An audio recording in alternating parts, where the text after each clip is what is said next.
অনেক ঠান্ডা। উফ, অনেকদিন পর আমরা মানিকগঞ্জ এসেছি, তাই না? হ্যাঁ, সামনে আরও দেখবেন কি কি আমরা আজকে কোথায় কোথায় ঘুরি আপনাদের সাথে সবার সাথে শেয়ার করা হবে।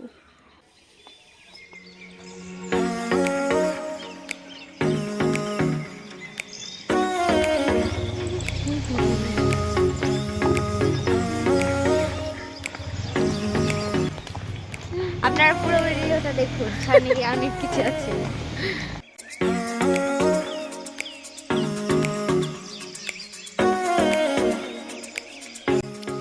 আমরা এখন সরিষা ক্ষেতের দিকে যাচ্ছি।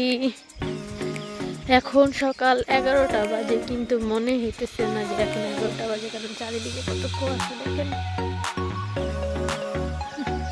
যে ধনিয়া পাতা খাই, এই যে ধনিয়া পাতার গাছ, এই যে ধনিয়া পাতার ফুল, আর এই যে দেখেন সরিষা ক্ষেত, আর এই যেটা হলো পেঁয়াজ গাছ। মাটির নিচে পেঁয়াজগুলো হয় আর উপর পেঁয়াজ পাতা। সামনে অনেক সরিষা ক্ষেত, চলেন সরিষা ক্ষেতের দিকে যাই। আর এখানে হলো ভুট্টার ক্ষেত, এখানে সরিষার ক্ষেত।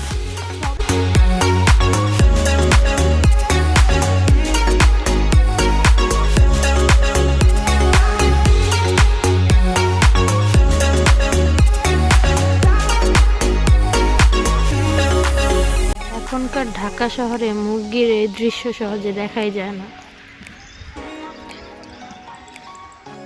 দেখেন, ওদের ভিডিও করবো দেখে ওরা পোজও দিছে, আর ওদিক দিয়ে ছাগল বলতেছে আমাকে কেন ডাকছো, আমিও তো পোজ দিয়েছি। নিয়ে নিছি ছবি।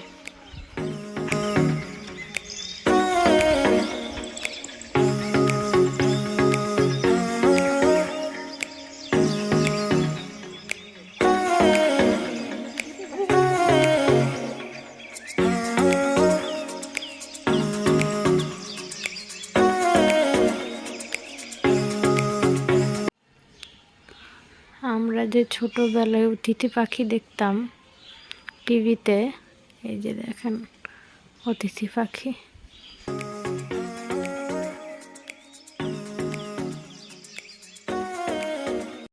আজকে নিজের চোখের সামনে দেখলাম এই প্রথম।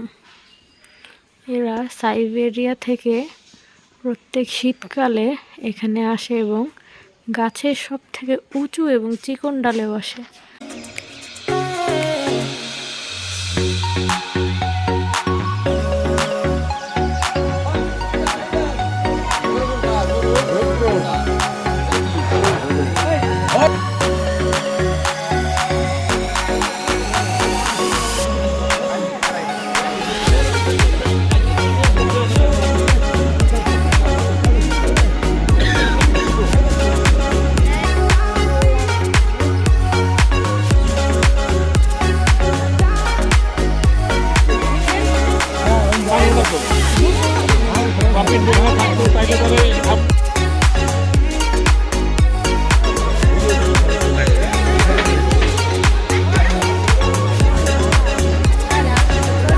এটা হলো আমার দাদার বাবার এবং মার কবর। আমরা এখন জোকা গ্রামে আছি। জোকা গ্রামে খন্দকার মতিউর রহমানের বাবা এবং মার কবর।